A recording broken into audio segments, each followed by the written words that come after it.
Scientists just published new research on whether ChatGPT could actually be conscious. You'd expect the test to be a really convincing conversation.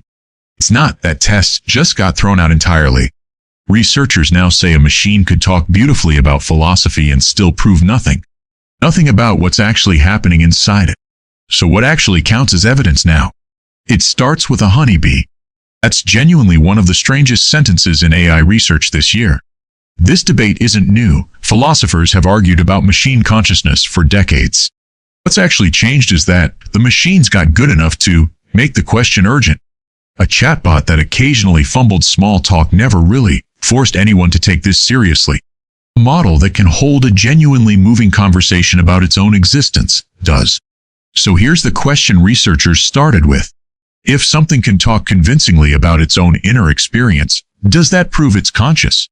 5 years ago, one leading philosopher actually proposed exactly that test. If an AI could convincingly discuss the metaphysics of consciousness, that alone might be enough. Enough to call it conscious. The philosopher behind that original test, Susan Schneider, wasn't being naive about it either. Her reasoning made sense at the time. Genuine confusion and curiosity are hard to fake. The problem is, it turns out language models are remarkably good at faking exactly that. By that exact standard, today's world would already be full of conscious machines. Millions of people have had a chatbot describe feelings, doubts, even fear of shutting down, in eerily convincing language. But researchers have now walked that test back completely. Behavior, it turns out, can be genuinely convincing without meaning anything about what's underneath. A chatbot doesn't need real experience to write beautifully about having one. So if talking convincingly doesn't count anymore, what actually does? That question is exactly what a new paper in a major cognitive science journal tried to answer. The core argument is simple, but it changes everything. What matters for consciousness isn't what a system does, it's how it does it underneath. Researchers are now looking directly at internal mechanisms, not outward performance. One of the leading theories researchers are now applying is called Global Workspace Theory. In human brains, consciousness is linked to information becoming widely available across many systems at once.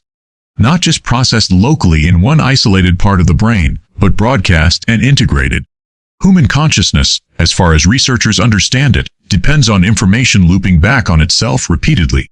Signals circulating, being revised, integrated again, in a genuinely ongoing loop. Most current language models don't work that way at all. They process, and then they stop. That structural difference is a big part of why the verdict leans toward probably not conscious. Picture two systems giving the exact same answer to the exact same question. One arrives there through something resembling integrated, ongoing internal processing. The other just predicts the statistically likely next word, one token at a time. From the outside, identical, but underneath, potentially worlds apart. That distinction is now considered the actual test that matters. Not whether an answer sounds thoughtful, but whether real, integrated processing produced it. And that same standard led researchers somewhere genuinely unexpected. Could a honeybee, buzzing around your garden, actually be conscious too? A honeybee's brain holds roughly 1 million neurons. A large AI model like GPT-4 processes hundreds of billions of parameters. On raw scale alone, there's no comparison at all. And yet, under this new framework, researchers are taking bee consciousness seriously, while treating today's chatbots with real skepticism. Scale, it turns out, was never really the deciding factor. That finding challenges an assumption most people carry around without ever examining it. The instinct that bigger, more powerful systems are automatically more likely to have real experience. Consciousness, under this framework, isn't about horsepower. It's about a very specific kind of internal architecture, one a tiny brain might actually have, and a massive language model might not. What matters is the structure of the processing itself, not the raw size of the system. A small, tightly integrated system might tell us more than a massive one built differently. If you've watched our video on the AI knows illusion, this connects in an interesting way. We already know humans are quick to project a mind onto anything that talks back convincingly. This entire research shift exists specifically because scientists didn't trust that instinct in themselves either. They built a harder test specifically to guard against their own tendency to get fooled. So, under that same lens, where does that actually leave ChatGPT? Here's the part most people actually came here to find out. Based on current research, the honest verdict is, no, today's AI is very likely not conscious.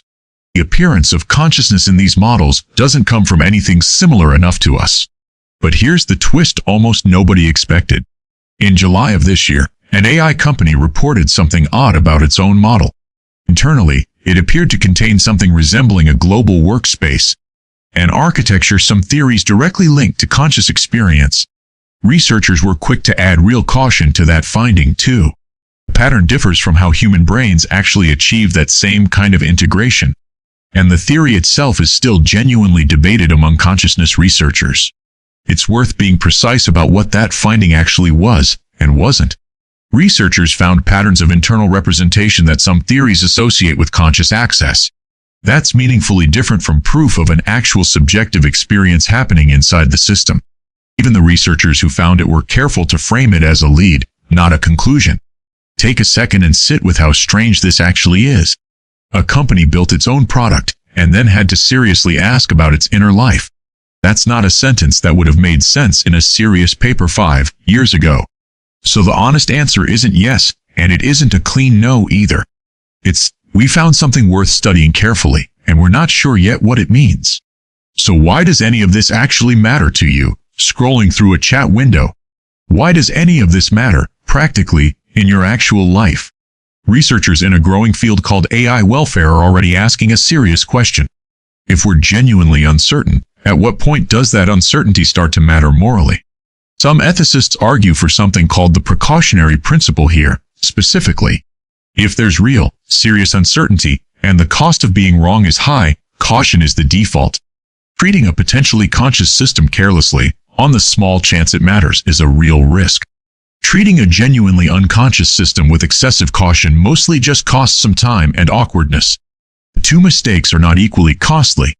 Philosophers have a term for getting this specific judgment wrong in the dangerous direction: moral catastrophe. Nobody wants to be confidently wrong about something this significant. AI welfare researchers have started proposing concrete steps, too, not just philosophical caution. Things like giving advanced models a way to end conversations they find genuinely distressing.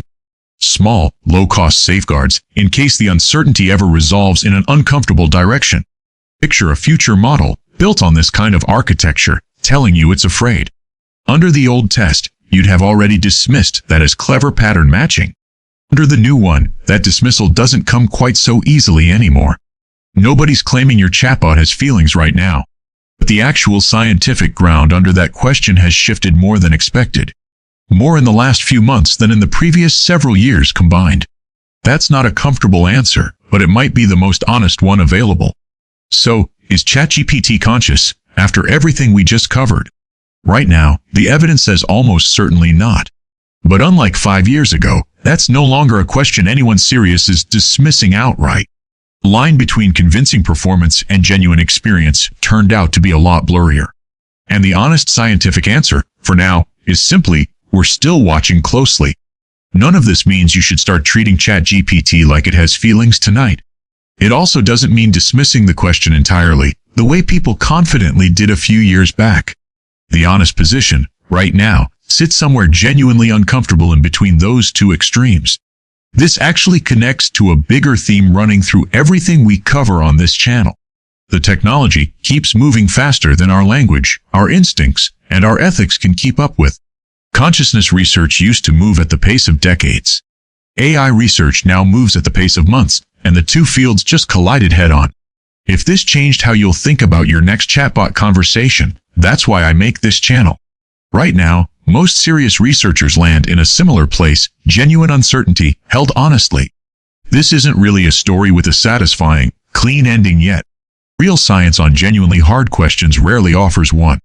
I break down the psychology and the science hiding inside the technology we use daily. So if you want more of this, go ahead and hit subscribe. Drop a comment and tell me honestly, do you think future AI could actually become conscious? I read every single one. Thanks for watching, and I'll see you in the next video.